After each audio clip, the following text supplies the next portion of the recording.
Cuando los albañiles limpiaron el sótano de una casa antigua en San Luis, los gritos subieron por las escaleras.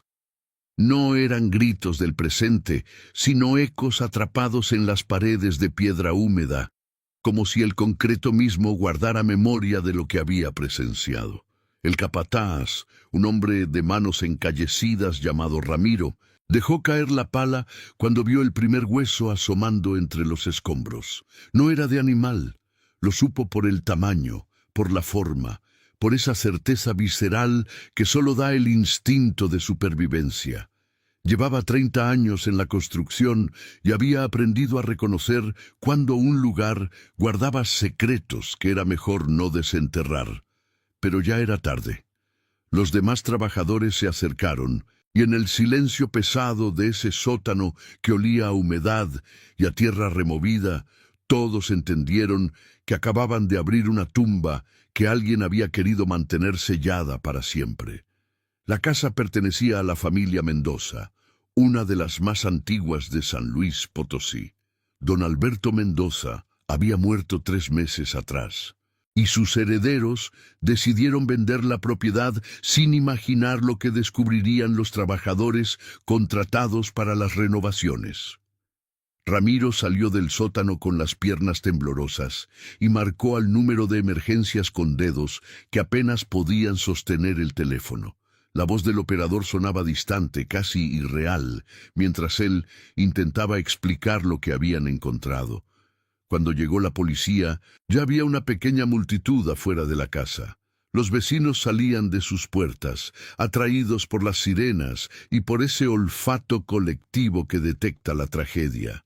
Entre ellos estaba Mercedes Salazar, una mujer de 52 años, cuyos ojos oscuros se llenaron de una mezcla de esperanza y terror cuando vio a los peritos forenses bajando al sótano. Su hija Daniela había desaparecido hacía 7 años. 7 años buscando, 7 años de noches sin dormir, de tocar puertas, de suplicar a autoridades que la miraban con lástima y desinterés. Mercedes se aferró a la reja de la casa Mendoza con tal fuerza que sus nudillos se pusieron blancos, rezando para que los huesos no fueran de Daniela, pero también para que fueran de alguien, para que al menos una familia pudiera tener respuestas. El detective Javier Montes fue asignado al caso. Era un hombre de 43 años, delgado, con el cabello prematuramente gris y ojeras profundas que hablaban de demasiadas noches en vela. Llevaba 15 años en la policía judicial y había visto cosas que le habían robado la capacidad de sorprenderse. O eso creía hasta que bajó a ese sótano. Los peritos habían marcado al menos 6 puntos donde había restos humanos. 6 personas, tal vez más. El aire allí abajo era denso, cargado de una oscuridad que no tenía que ver con la falta de luz. Javier caminó entre las marcas amarillas, observando la disposición de los restos, la forma en que habían sido enterrados sin ceremonia, sin respeto, como si fueran basura que alguien quería ocultar. En una esquina encontró algo que lo hizo detenerse, un anillo de oro con una pequeña esmeralda. Lo reconoció inmediatamente porque había visto la fotografía cientos de veces. Era el anillo de compromiso de Daniela Salazar. Mercedes identificó el anillo esa misma tarde en la estación de policía. Sus manos temblaban tanto que Javier tuvo que sostenerlas para que pudiera ver bien. Cuando confirmó que era de su hija, no gritó ni lloró. Se quedó completamente quieta, mirando ese pequeño círculo de oro como si pudiera devolverle a Daniela con solo desearlo con suficiente fuerza. Javier le explicó que necesitarían hacer pruebas de ADN para confirmar la identidad de los restos, que tomaría tiempo, que debía ser paciente, pero ambos sabían la verdad. Después de 7 años, Mercedes por fin sabría qué le había pasado a su hija, aunque la respuesta fuera la que más había temido. Esa noche, Javier no pudo irse a casa. Se quedó en su oficina, rodeado de expedientes de personas desaparecidas. Había docenas de ellos, solo en San Luis Potosí. Personas que un día estaban allí y al siguiente se habían evaporado, dejando atrás familias rotas y preguntas sin respuesta. Comenzó a cruzar referencias, a buscar patrones. 5 de las desaparecidas eran mujeres jóvenes, entre 18 y 25 años. Todas habían desaparecido en un radio de 10 kilómetros de la casa Mendoza. Todas en los últimos 10 años. La autopsia preliminar reveló que Daniela había muerto de trauma craneal. El forense, un hombre pequeño con lentes gruesos, llamado Dr. Ruiz, le mostró a Javier las fotografías. No eran fáciles de mirar. Daniela había sido golpeada repetidamente en la cabeza. El doctor Ruiz señaló fracturas múltiples, marcas de violencia extrema. Había otros signos también, evidencia de que había sido retenida por un periodo prolongado antes de morir. Las marcas en sus muñecas y tobillos sugerían que había estado atada. Javier sintió la bilis subir por su garganta. Había visto cuerpos antes, demasiados. Pero algo en este caso le llegaba diferente. Tal vez porque Mercedes le recordaba a su propia madre, o porque Daniela tenía la misma edad que habría tenido su hermana si no hubiera muerto en un accidente cuando él tenía 20 años. El doctor Ruiz continuó explicando que los otros restos mostraban patrones similares. Mujeres jóvenes, todas muertas por trauma violento, todas retenidas antes de ser asesinadas. No era un enterramiento accidental ni un crimen pasional. Era sistemático, calculado. Era el trabajo de alguien que había hecho esto antes y sabía exactamente lo que estaba haciendo. La investigación sobre la familia Mendoza reveló que don Alberto había sido un hombre de negocios respetado, dueño de varias propiedades en la ciudad y en los alrededores. Había hecho su fortuna en bienes raíces durante los años 80 y 90, comprando terrenos baratos y vendiéndolos cuando la ciudad creció. Sus vecinos lo describían como un hombre callado, educado, que asistía a misa todos los domingos y donaba generosamente a obras de caridad. Su esposa había muerto 20 años atrás de cáncer y desde entonces había vivido solo en esa casa grande, atendido por una empleada doméstica que venía 3 veces por semana. Javier entrevistó a Consuela Ramírez, la empleada, una mujer de 60 años con las manos deformadas por la artritis.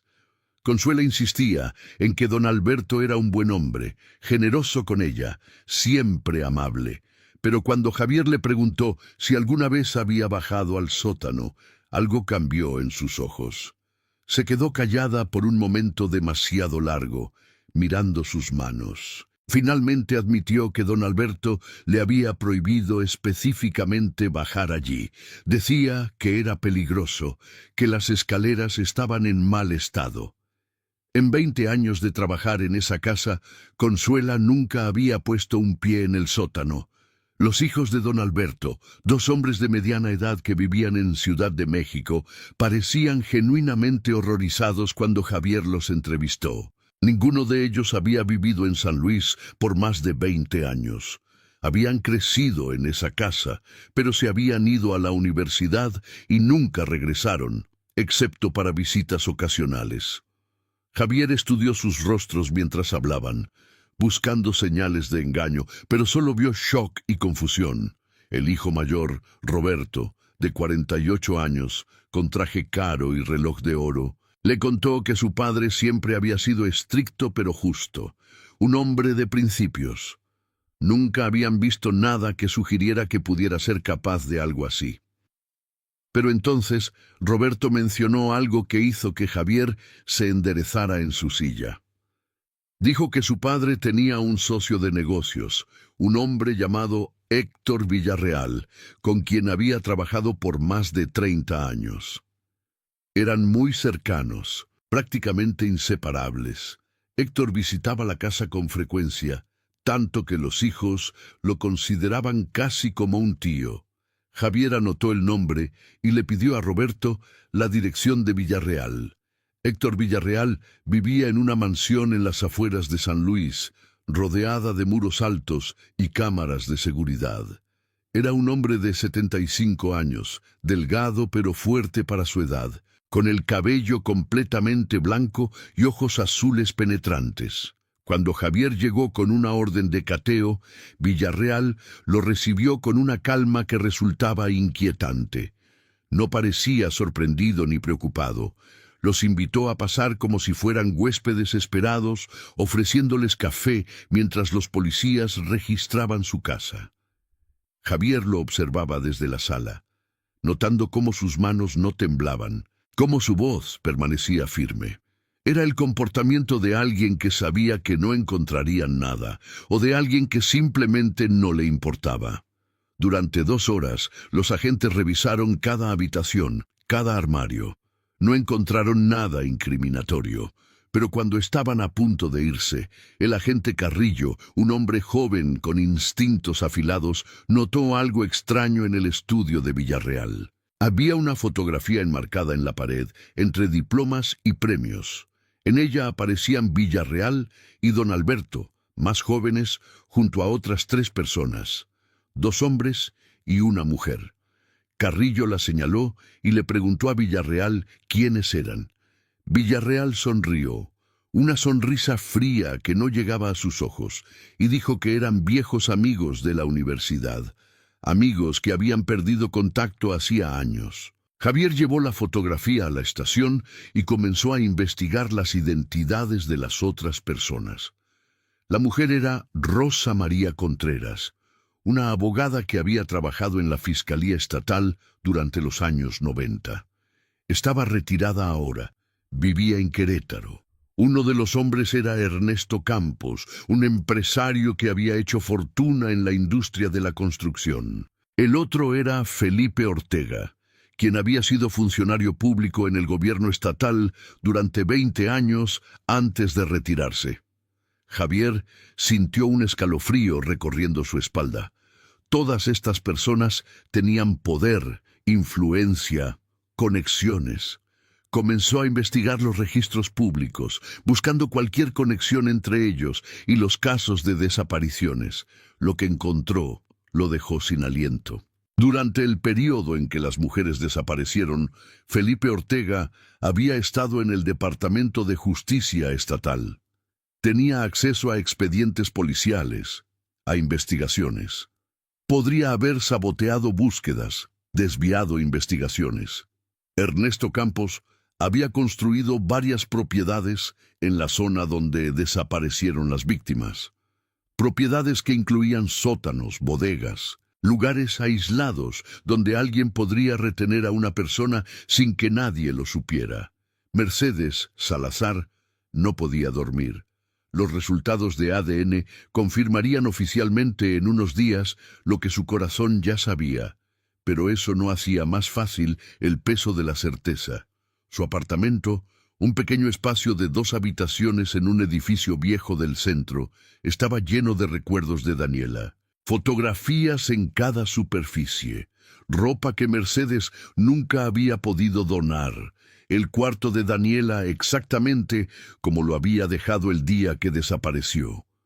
Esa noche, Mercedes se sentó en la cama de su hija y sostuvo la almohada, respirando profundo como si pudiera capturar algún rastro del perfume que Daniela solía usar. Había sido una estudiante de derecho, brillante, llena de sueños. Quería trabajar defendiendo a los que no tenían voz, a las víctimas de injusticia. Qué irónico, pensó Mercedes, que ella misma se convirtiera en una de esas víctimas sin voz. Durante 7 años, Mercedes había tocado cada puerta. Había suplicado a cada autoridad que la escuchara.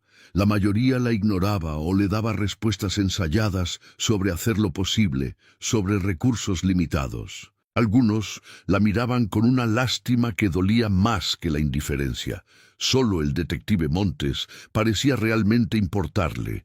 Ella lo había visto en sus ojos, esa determinación genuina, tal vez porque él también había perdido a alguien. El dolor reconoce al dolor. Javier interrogó a Rosa María Contreras en Querétaro.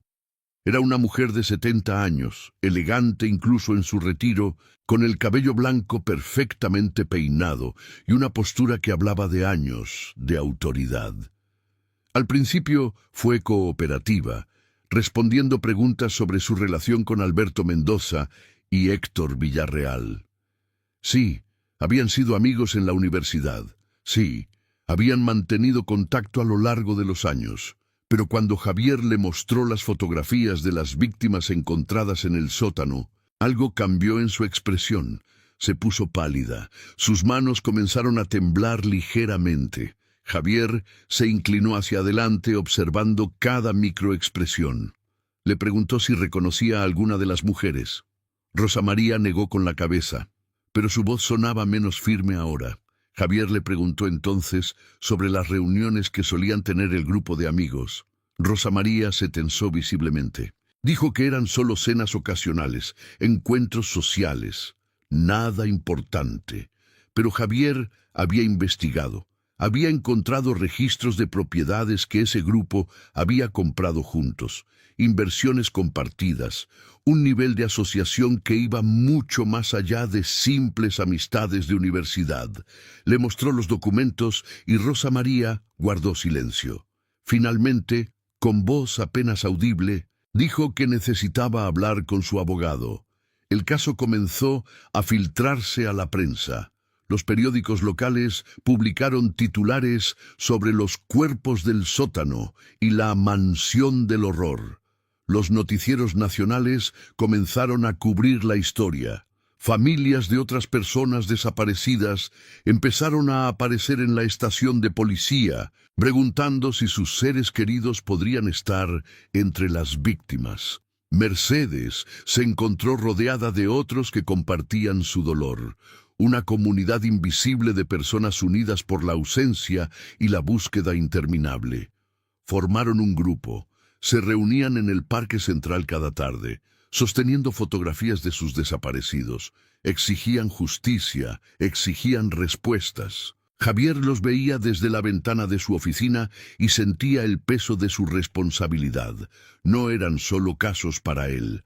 Eran personas reales, vidas destruidas, familias rotas. Y mientras más investigaba, más se daba cuenta de que lo que había descubierto era solo la punta de un iceberg mucho más oscuro y profundo. Ernesto Campos murió de un ataque al corazón 3 días después de que Javier intentara interrogarlo. La autopsia confirmó que fue natural, pero el timing era sospechosamente conveniente. Campos había estado visiblemente nervioso cuando Javier lo contactó, sudando profusamente, sus respuestas evasivas y contradictorias. Ahora estaba muerto y cualquier información que pudiera haber proporcionado se había ido con él. Javier no creía en coincidencias. Comenzó a investigar más profundamente en los negocios de Campos, sus propiedades, sus asociaciones. Encontró algo perturbador. Campos había sido dueño de un rancho a las afueras de la ciudad, un lugar remoto que había vendido 5 años atrás. Javier condujo hasta allí con 2 agentes. El nuevo propietario, un ganadero que había comprado la propiedad sin saber su historia, los llevó a recorrer el terreno. Había un granero viejo, casi en ruinas. Cuando entraron, el olor a humedad y abandono era abrumador. Pero había algo más. En una esquina, bajo montones de heno viejo, encontraron una trampilla que llevaba a un espacio subterráneo. Las paredes estaban marcadas con arañazos, como si alguien hubiera intentado desesperadamente salir. Había cadenas atornilladas al piso de concreto, y en una pared, grabado con algo afilado, estaba escrito un nombre: Claudia. Claudia Torres había desaparecido 9 años atrás. Tenía 22 años, era estudiante de enfermería. Su madre, Patricia, había muerto 2 años después de la desaparecida, destrozada por el dolor y la impotencia. Su padre, don Manuel, un hombre de 70 años con las manos temblando por el Parkinson, llegó a la estación cuando se enteró del descubrimiento. Javier tuvo que darle la noticia de que probablemente habían encontrado el lugar donde su hija había sido retenida. Don Manuel se derrumbó en la silla frente al escritorio de Javier, llorando con sollozos que parecían salir desde lo más profundo de su ser. Había perdido a su esposa por el dolor de perder a su hija, y ahora descubría que Claudia había sufrido en ese lugar horrible. Javier le sostuvo la mano sin palabras que pudieran consolar ese tipo de dolor. Lo único que podía ofrecer era la promesa de que encontraría a los responsables, que haría todo lo posible para que pagaran por lo que habían hecho. Pero incluso mientras hacía esa promesa, sabía lo difícil que sería cumplirla. Las personas involucradas tenían poder, dinero, conexiones. El sistema estaba diseñado para proteger a personas como ellos, no para llevarlos ante la justicia. Felipe Ortega desapareció. Simplemente se esfumó. Javier llegó a su casa con una orden de arresto y encontró la puerta abierta, la casa vacía. Los vecinos dijeron que lo habían visto salir con una maleta 2 noches atrás. Su auto estaba en el garaje, pero él había desaparecido. Javier sabía que Ortega tenía los recursos y las conexiones para esconderse indefinidamente, tal vez incluso para salir del país. Puso su nombre en todas las alertas, contactó con la Interpol, pero tenía pocas esperanzas de encontrarlo pronto. La desaparición de Ortega confirmaba lo que Javier había sospechado. Este grupo no era solo de viejos amigos. Era una red organizada, probablemente con más miembros de los que habían identificado. Y esos miembros estaban dispuestos a protegerse mutuamente, incluso si eso significaba ayudar a un fugitivo a escapar. Javier se sentó en su oficina esa noche, rodeado de expedientes y fotografías, tratando de conectar todos los puntos. Había un patrón. Tenía que haberlo, pero cada vez que creía estar cerca, algo se le escapaba como si estuviera tratando de agarrar agua con las manos. La presión sobre Javier aumentaba desde múltiples frentes. Su superior, el comandante Velasco, un hombre corpulento con bigote gris y ojos cansados, lo llamó a su oficina. Le dijo que estaba recibiendo llamadas, presión de arriba, para que cerrara el caso rápidamente. Personas importantes estaban nerviosas. Había rumores de que la investigación estaba afectando a gente influyente. Velasco no le ordenó directamente que se detuviera, pero el mensaje era claro. Javier debía tener cuidado. No podía simplemente acusar a personas poderosas sin evidencia sólida e irrefutable. Pero esa evidencia era exactamente lo que estaba tratando de reunir. Los restos encontrados en el sótano y en el rancho eran evidencia de crímenes, pero necesitaba conectarlos directamente con Villarreal, con Ortega, con el resto del grupo. Necesitaba a alguien que hablara, que rompiera el silencio. Esa noche, mientras conducía a casa, Javier notó un auto siguiéndolo. Un sedán negro con vidrios polarizados. Lo siguió por varias cuadras antes de girar abruptamente. Javier sintió un escalofrío. Era una advertencia, sutil pero clara. Alguien estaba vigilándolo. Querían que supiera que lo estaban observando. Mercedes organizó una marcha. Convocó a través de redes sociales y en pocas semanas cientos de personas se unieron. Familias de desaparecidos, activistas de derechos humanos, ciudadanos ordinarios indignados por lo que se estaba descubriendo. Marcharon desde el Parque Central hasta el Palacio de Gobierno, sosteniendo fotografías de sus seres queridos desaparecidos, gritando consignas exigiendo justicia. Mercedes encabezaba la marcha, con la fotografía de Daniela sostenida en alto. Los noticieros cubrieron el evento, las imágenes se compartieron nacionalmente. El gobernador tuvo que hacer una declaración, prometiendo que se haría justicia, que los responsables serían llevados ante la ley, sin importar quiénes fueran. Pero Mercedes había escuchado promesas antes. Sabía que las palabras eran fáciles, las acciones eran lo que importaba. Después de la marcha, regresó a su apartamento agotada pero con un fuego renovado en su interior. Ya no estaba sola en su dolor, ahora era parte de un movimiento, una voz colectiva que no podía ser ignorada tan fácilmente. Javier recibió un sobre anónimo en su escritorio. Dentro había documentos, fotocopias de registros financieros que mostraban transferencias de dinero entre miembros del grupo.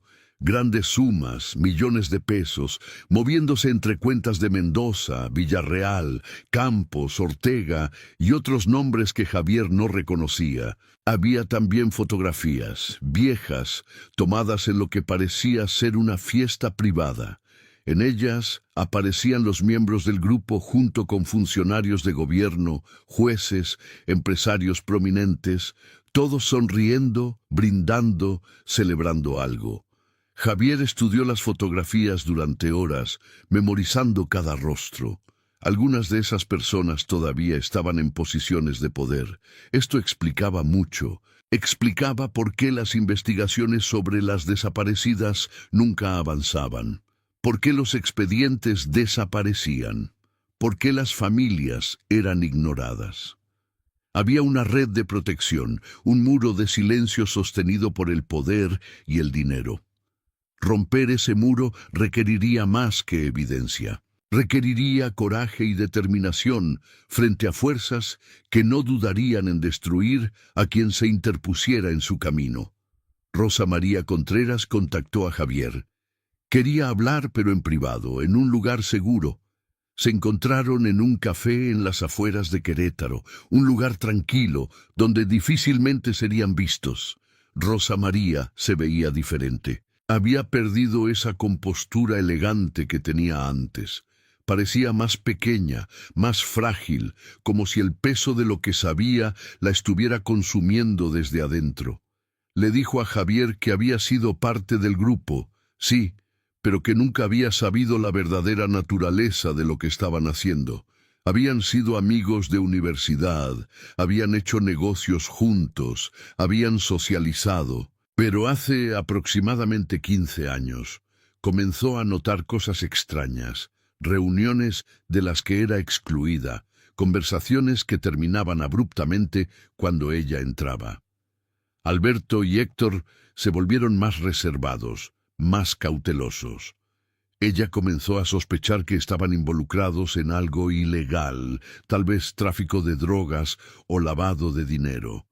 Nunca imaginó que pudiera ser algo tan monstruoso. Cuando las mujeres comenzaron a desaparecer, Rosa María tuvo sus sospechas, pero las rechazó. No podía creer que sus viejos amigos fueran capaces de eso. Pero después del descubrimiento en el sótano de Mendoza, ya no podía negarlo. Rosa María le contó a Javier sobre una propiedad que conocía, un lugar que Alberto y Héctor compraron juntos hace años. Era un antiguo hotel en un pueblo pequeño a 2 horas de San Luis, un lugar que supuestamente iban a renovar, pero nunca lo hicieron. El hotel había permanecido abandonado, cerrado al público. Rosa María había estado allí una vez, muchos años atrás, y recordaba que tenía un sótano grande, espacioso. Le dio a Javier la dirección y le advirtió que tuviera cuidado. Estas personas tenían ojos en todas partes, recursos que él no podía imaginar. Si descubrían que ella había hablado, su vida estaría en peligro. Javier le prometió protección, testigo protegido, una nueva identidad si fuera necesario. Rosa María negó con la cabeza, tristemente. Sabía que no había lugar lo suficientemente lejos donde pudiera esconderse de gente así. Pero había tomado la decisión de hablar porque no podía vivir con el silencio. Su conciencia ya no le permitía permanecer callada mientras familias sufrían sin respuestas. Javier organizó una operación para catear el hotel abandonado. Fue con un equipo completo, peritos forenses, agentes armados. El pueblo donde estaba ubicado el hotel era pequeño, apenas unos cientos de habitantes. El edificio se alzaba en la calle principal como un esqueleto decadente, sus ventanas rotas, su fachada descolorida por años de abandono.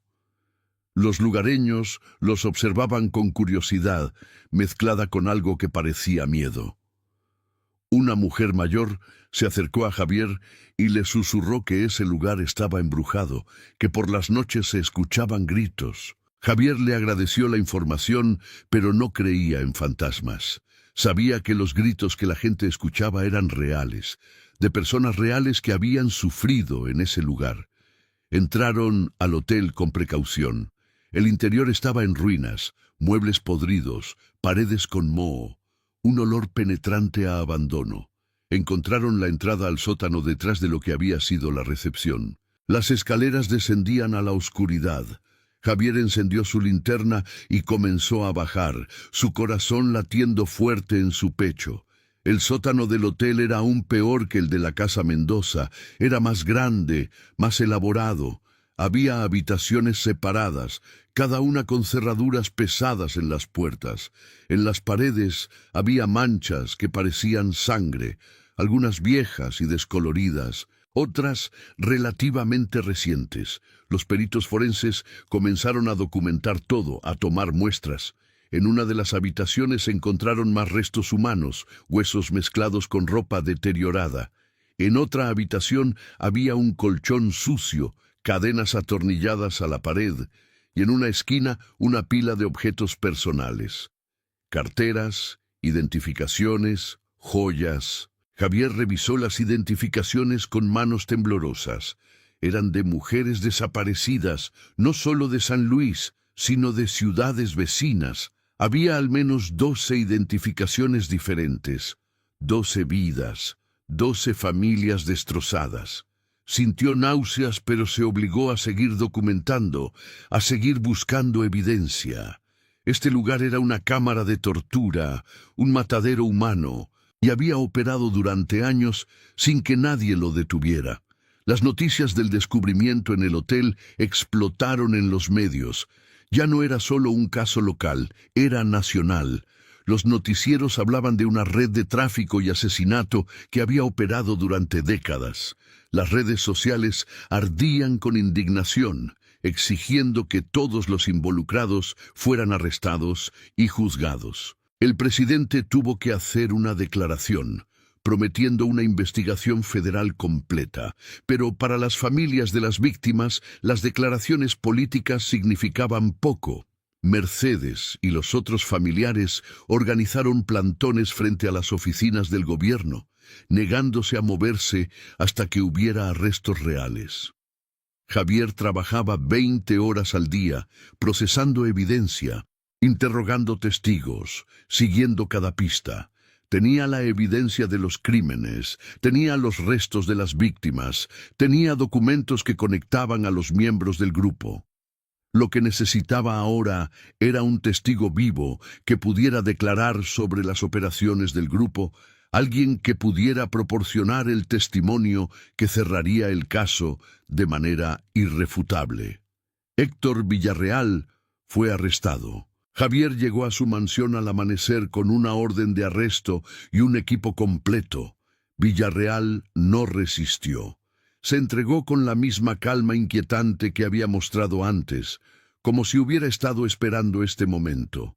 Durante el traslado a la estación no dijo una palabra. En la sala de interrogatorios se sentó con las manos cruzadas sobre la mesa, mirando a Javier con esos ojos azules fríos que no revelaban nada. Javier puso frente a él las fotografías de las víctimas, los documentos financieros, las evidencias del hotel y del sótano de Mendoza. Le explicó que tenían suficiente evidencia para condenarlo múltiples veces, que pasaría el resto de su vida en prisión. Le ofreció un trato si cooperaba, si proporcionaba información sobre los otros miembros del grupo, sobre cómo operaban, sobre dónde podrían encontrar más víctimas. Villarreal escuchó todo con expresión impasible. Cuando Javier terminó, Villarreal sonrió lentamente. Fue una sonrisa que heló la sangre de Javier. Villarreal se inclinó hacia adelante y con voz suave, casi amable, dijo que no iba a confesar nada, que todos los abogados más caros del país ya estaban trabajando en su defensa, que Javier no tenía idea de contra quién se estaba enfrentando. El juicio de Héctor Villarreal se convirtió en un espectáculo mediático. Las familias de las víctimas llenaban las tribunas cada día, sosteniendo fotografías de sus seres queridos. Mercedes estaba allí cada mañana, sentada en la primera fila, mirando fijamente a Villarreal. El equipo de defensa de Villarreal era impresionante, un grupo de abogados de alto perfil que cuestionaban cada pieza de evidencia, cada procedimiento. Argumentaban que la evidencia había sido obtenida ilegalmente, que los testimonios eran poco confiables, que todo era circunstancial. Javier testificó durante 3 días, presentando meticulosamente cada hallazgo, cada conexión. El fiscal, un hombre joven pero brillante llamado Alejandro Ruiz, construyó un caso sólido, conectando los puntos entre Villarreal, las propiedades, los restos encontrados, los registros financieros. Pero mientras el juicio progresaba, Javier notaba algo perturbador.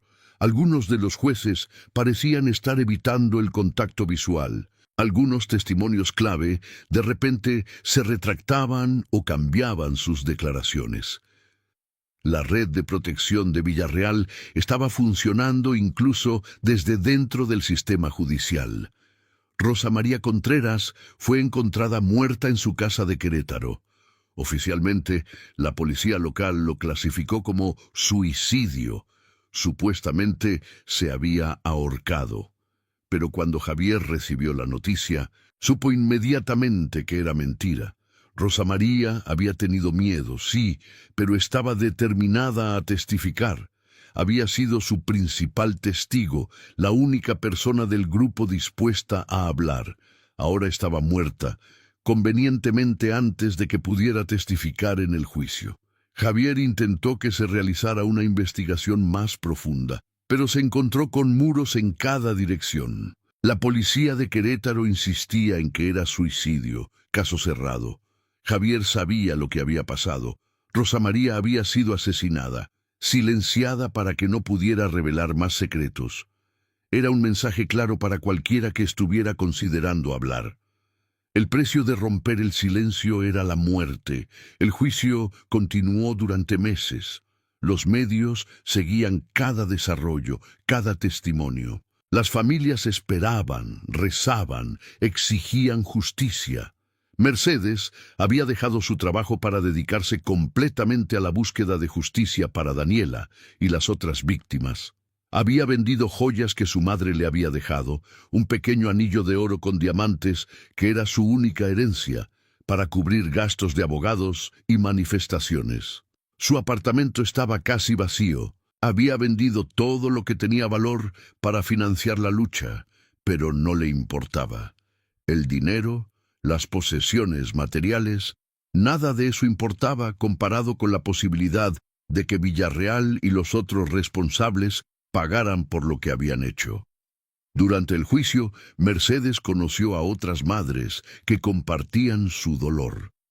Formaron un vínculo que iba más allá de la amistad, una hermandad forjada en la tragedia y el sufrimiento compartido. Se apoyaban mutuamente en los días difíciles, celebraban juntas cada pequeña victoria en el tribunal, lloraban juntas cuando parecía que el sistema estaba fallándoles una vez más. Felipe Ortega fue capturado en la frontera con Guatemala. Había estado viviendo bajo un nombre falso, con documentación falsa, con dinero que había sacado del país antes de huir. Fue extraditado de vuelta a México y arrestado inmediatamente. Su captura fue un golpe significativo para la red. A diferencia de Villarreal, Ortega no tenía esa calma fría. Estaba aterrorizado, sudando constantemente, sus manos temblando. Javier vio una oportunidad. Presionó a Ortega, le mostró la evidencia, le explicó que Villarreal lo había abandonado, que la red se estaba desmoronando. Le ofreció un trato, una sentencia reducida a cambio de cooperación total. Ortega resistió por días, pero finalmente se quebró. Comenzó a hablar, a revelar nombres, direcciones, operaciones. Contó cómo el grupo había comenzado hace más de 20 años, inicialmente como un círculo de amigos ricos que compartían ciertos apetitos oscuros. Con el tiempo se había convertido en algo más organizado, más sistemático. Secuestraban a mujeres jóvenes, las retenían en las propiedades que poseían, las torturaban, las asesinaban. Ortega describía estos horrores con voz monótona, como si estuviera leyendo una lista de compras. Javier tuvo que controlarse para no golpearlo. El testimonio de Ortega abrió nuevas líneas de investigación. Mencionó otros lugares, otros miembros del grupo que aún no habían sido identificados. Javier organizó más cateos, más arrestos. Cada nuevo lugar que descubrían revelaba más horrores. Un almacén en las afueras de la ciudad donde encontraron más restos. Una casa en un pueblo remoto donde las paredes del sótano estaban cubiertas con mensajes desesperados grabados por las víctimas. Cada descubrimiento era un golpe devastador para las familias, confirmando sus peores temores, pero también proporcionaba las respuestas que habían buscado durante años. El número de víctimas confirmadas creció a más de 30. 30 vidas robadas, 30 familias destrozadas. Y probablemente había más, víctimas cuyos restos aún no habían sido encontrados, personas que habían desaparecido sin dejar rastro. El juicio de Villarreal llegó a su conclusión después de 8 meses. El fiscal Ruiz presentó su alegato final, un discurso poderoso que dejó a todos en la sala en silencio. Habló de las víctimas, no como números o casos, sino como personas reales, con sueños y familias. Habló de Daniela, la estudiante de Derecho que quería defender a los indefensos. Habló de Claudia, la estudiante de Enfermería que quería ayudar a sanar a otros. Habló de cada una de las 32 víctimas identificadas, diciendo sus nombres, honrando sus memorias. Luego se dirigió directamente a Villarreal, quien permaneció imperturbable en su asiento.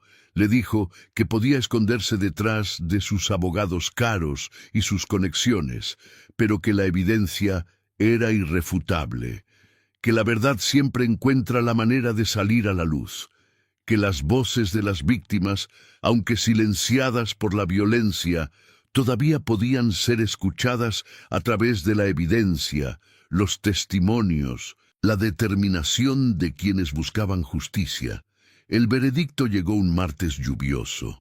La sala del tribunal estaba llena hasta la capacidad, con personas de pie en los pasillos. Mercedes estaba en su lugar habitual en la primera fila, sosteniendo la fotografía de Daniela contra su pecho. Cuando el juez leyó el veredicto, culpable de todos los cargos, un sonido colectivo se elevó de las familias. Algunos gritaron de alegría, otros lloraron de alivio. Mercedes simplemente cerró los ojos, las lágrimas corriendo por sus mejillas. Había tomado 7 años, pero finalmente había justicia para Daniela. El juez sentenció a Villarreal a prisión perpetua sin posibilidad de libertad condicional.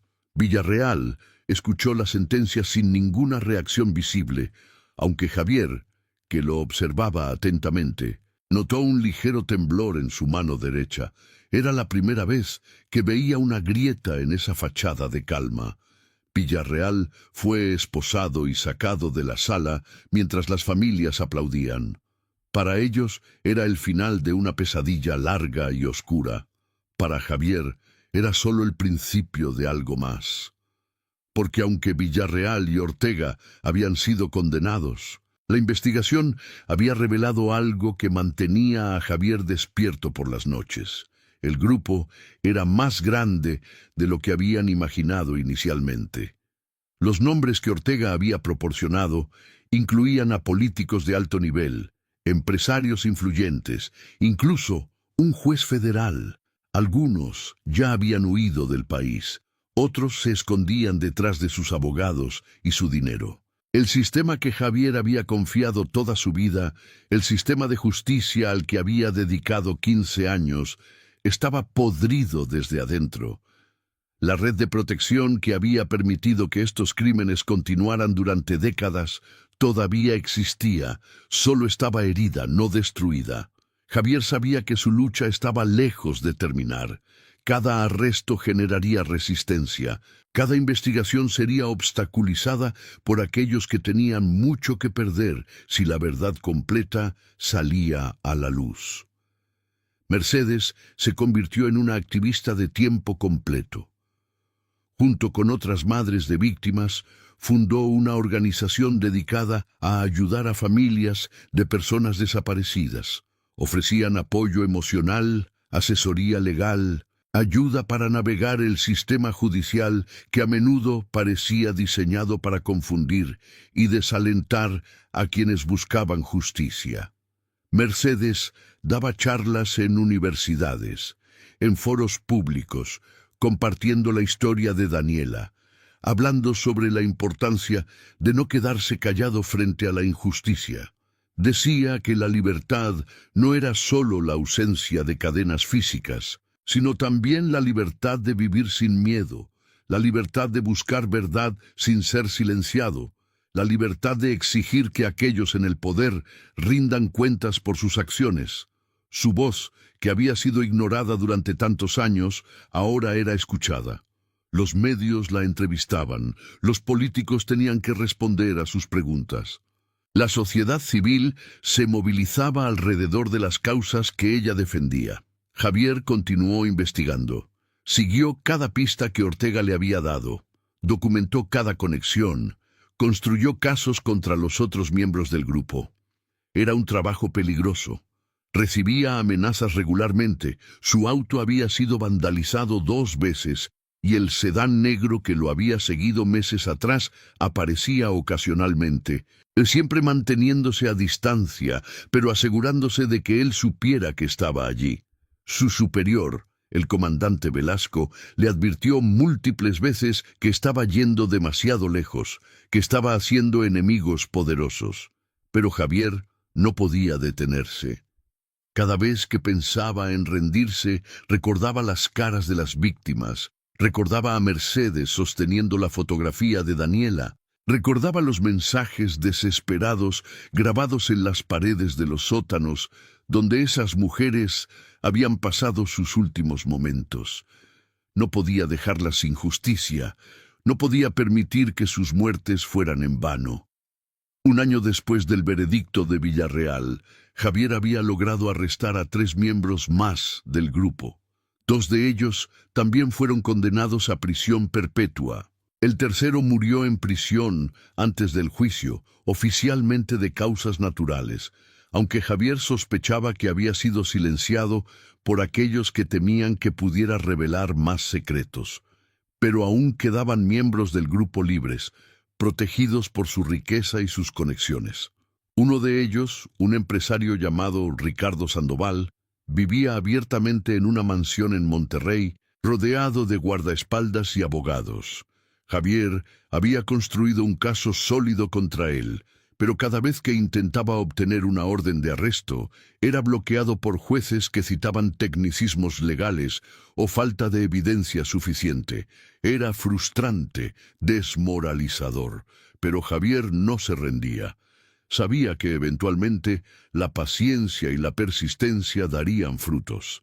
La justicia podía ser lenta, podía ser imperfecta, pero todavía era posible. Mercedes organizó un memorial para las víctimas.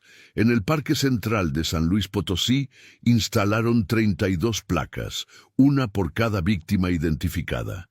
En cada placa estaba grabado el nombre de la víctima, su edad cuando desapareció y una breve descripción de quién era. Daniela Salazar, 21 años, estudiante de Derecho, amante de la poesía y la justicia social. Claudia Torres, 22 años, estudiante de enfermería, soñaba con trabajar con niños enfermos. Y así, 32 historias, 32 vidas recordadas. El día de la inauguración del memorial, cientos de personas asistieron. Familias de las víctimas, ciudadanos conmovidos, activistas, periodistas. Mercedes dio un discurso. Su voz firme a pesar de las lágrimas que corrían por su rostro. Habló sobre la importancia de la memoria, de no olvidar a aquellos que habían sido silenciados por la violencia. Habló sobre la libertad, sobre cómo una sociedad que permite que sus miembros más vulnerables desaparezcan sin consecuencias no es verdaderamente libre. Habló sobre la responsabilidad colectiva de proteger a los inocentes, de exigir justicia, de no permanecer indiferentes ante el sufrimiento de otros. Javier asistió al memorial. Se paró al fondo, observando mientras Mercedes y las otras familias colocaban flores en las placas. Sintió una mezcla de orgullo y tristeza. Orgullo por lo que habían logrado, por las condenas que habían obtenido, por las respuestas que habían dado a familias que habían esperado años. Pero también tristeza por lo que no habían podido hacer, por los miembros del grupo que aún estaban libres, por el sistema corrupto que todavía protegía a los poderosos. Después de la ceremonia, Mercedes se le acercó, le tomó las manos y le dio las gracias. Le dijo que sin su dedicación, sin su negativa a rendirse incluso cuando todo parecía imposible, nunca habrían llegado tan lejos. Javier le respondió que el mérito era de ella y de las otras familias, que su coraje al seguir luchando, a pesar de años de ser ignoradas, había sido lo que realmente había hecho la diferencia. Se quedaron allí en silencio por un momento. Dos personas unidas por la tragedia y la búsqueda de justicia, entendiendo que aunque habían ganado batallas importantes, la guerra contra la impunidad y la corrupción estaba lejos de terminar. El caso continuó generando ondas en todo México. Otras ciudades comenzaron a revisar casos viejos de personas desaparecidas con nueva urgencia. Se descubrieron más redes similares, más grupos de personas poderosas que habían operado con impunidad durante años. Era como si el caso de San Luis hubiera levantado una piedra, revelando todo el horror que había estado oculto debajo. El gobierno federal estableció una comisión especial para investigar desaparecidos, con más recursos y más autoridad. No era perfecto, el sistema todavía estaba lleno de problemas, pero era progreso. Las familias ahora tenían un lugar a donde ir, una voz que los escuchara. Y lo más importante, había un cambio en la conciencia pública. La gente ya no podía pretender que no sabía, que no estaba pasando. El velo de silencio que había protegido a los perpetradores durante tanto tiempo estaba siendo rasgado. Javier fue promovido a comandante, reemplazando a Velasco, quien se retiró. Con su nueva posición tenía más recursos, más autoridad para seguir investigando. Formó un equipo especial dedicado exclusivamente a casos de personas desaparecidas. Reclutó a agentes jóvenes, apasionados, que compartían su compromiso con la justicia. Implementó nuevos protocolos, nuevas tecnologías para rastrear y analizar evidencia.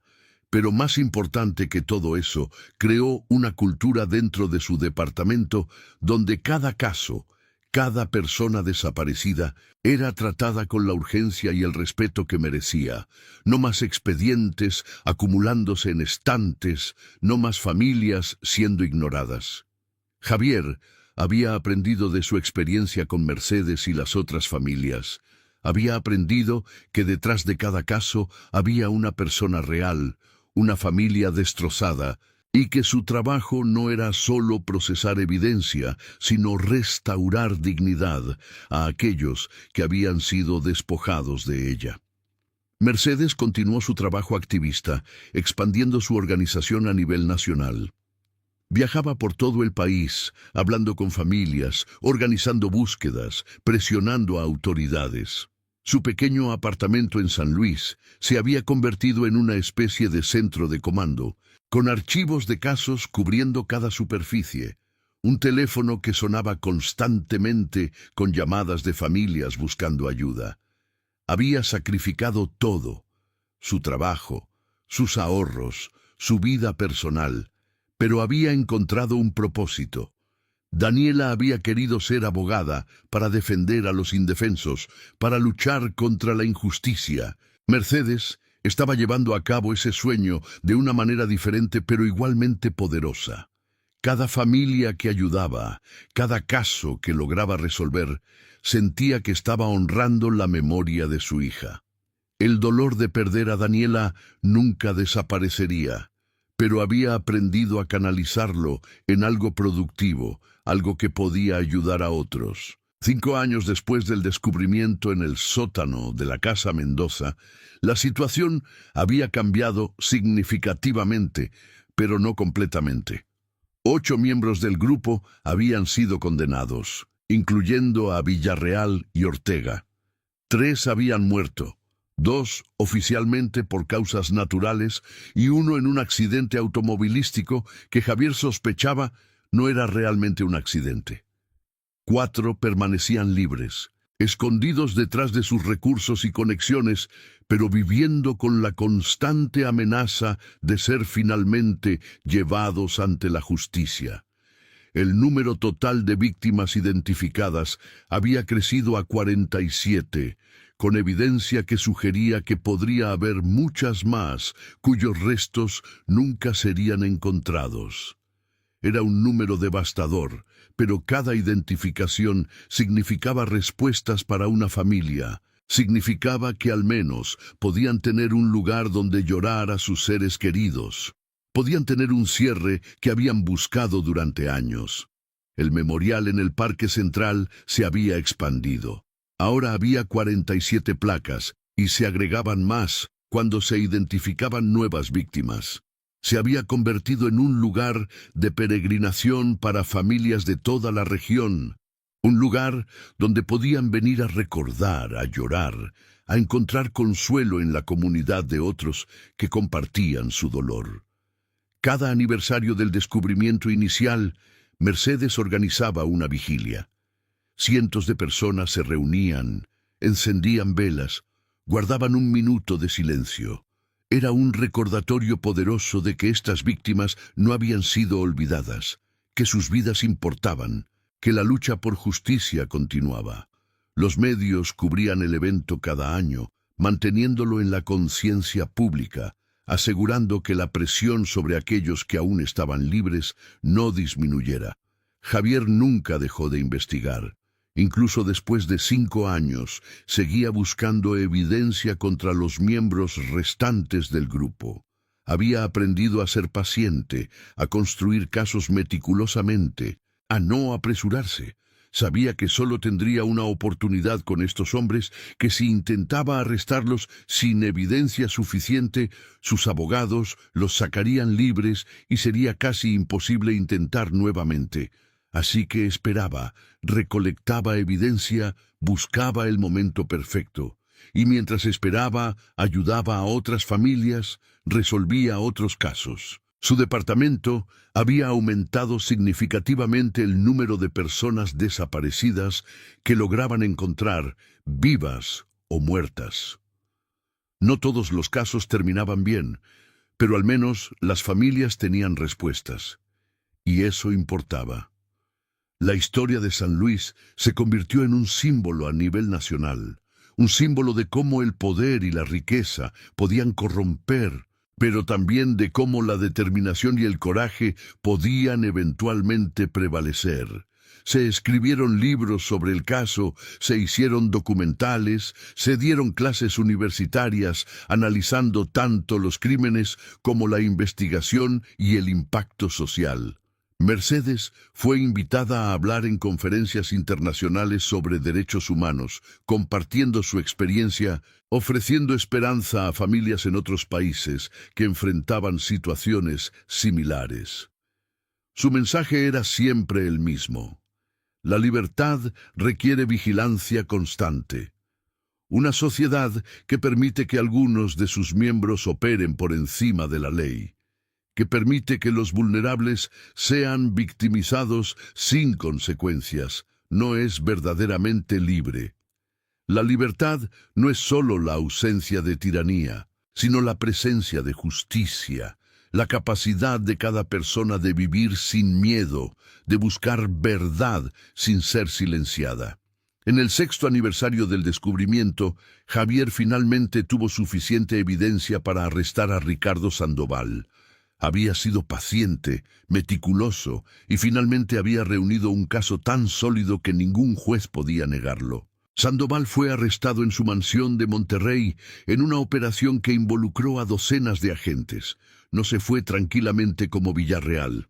Intentó resistir, gritó sobre sus derechos, amenazó con demandas, pero fue en vano. Fue llevado a juicio y después de un proceso largo y mediático, fue condenado. Era otra victoria, otra pieza del rompecabezas completa. Pero Javier sabía que aún quedaban 3 miembros libres, y probablemente había otros que nunca habían sido identificados, personas que habían sido lo suficientemente cuidadosas o lo suficientemente bien conectadas para mantenerse ocultas. La lucha no había terminado y probablemente nunca terminaría completamente. Mercedes, ahora de 59 años, miraba las placas del memorial con una mezcla de tristeza y determinación. Cada nombre representaba una vida perdida, un futuro robado, pero también representaban el triunfo de la verdad sobre el silencio, de la justicia sobre la impunidad. Daniela nunca volvería, ninguna de las víctimas volvería, pero sus historias habían sido contadas, sus muertes no habían sido en vano. Habían provocado cambios, habían inspirado leyes nuevas, habían despertado conciencia. Mercedes tocó suavemente la placa de Daniela, trazando las letras de su nombre con dedos que ya mostraban las arrugas de la edad. Susurró una promesa, como hacía cada vez que visitaba el memorial. Prometió seguir luchando, seguir buscando justicia para todos los desaparecidos, seguir siendo una voz para aquellos que ya no podían hablar, porque esa era su forma de honrar a Daniela, de mantener vivo su sueño de un mundo más justo. Javier, parado junto a ella, compartía esa determinación. Había dedicado los últimos 6 años de su vida a este caso y a los que surgieron de él. Había visto lo peor de la humanidad, la crueldad de la que las personas son capaces cuando creen que están por encima de las consecuencias. Pero también había visto lo mejor, el coraje de familias como la de Mercedes, la solidaridad de comunidades que se unían para exigir justicia, la dedicación de sus compañeros agentes que compartían su compromiso. El camino había sido largo y difícil, y aún quedaba mucho por hacer, pero habían demostrado que el cambio era posible, que incluso contra enemigos poderosos y bien conectados, la verdad podía prevalecer si había suficientes personas dispuestas a luchar por ella. El sol comenzaba a ponerse sobre San Luis Potosí, bañando el parque en una luz dorada. Las placas del memorial brillaban suavemente, cada una un testimonio de una vida que importaba, de una historia que merecía ser recordada. Mercedes y Javier se quedaron allí en silencio, 2 guardianes de la memoria, 2 luchadores por la justicia. A su alrededor, otras familias hacían lo mismo, cada una honrando a su ser querido perdido. En la distancia, se podían escuchar los sonidos de la ciudad, la vida continuando, personas yendo y viniendo, inconscientes del dolor concentrado en ese pequeño parque. Pero para aquellos que estaban allí, para aquellos que habían perdido a alguien a la violencia y la impunidad, ese lugar era sagrado. Era un recordatorio de que nunca olvidarían, nunca se rendirían, nunca dejarían de luchar. Porque la libertad no era algo dado, era algo que debía ser defendido constantemente, protegido vigilantemente. Y mientras hubiera personas dispuestas a hacer ese trabajo, mientras hubiera voces dispuestas a hablar contra la injusticia, había esperanza de que algún día todas las familias pudieran tener las respuestas que merecían, que todas las víctimas pudieran descansar en paz, sabiendo que sus historias habían sido contadas y sus muertes vengadas con justicia,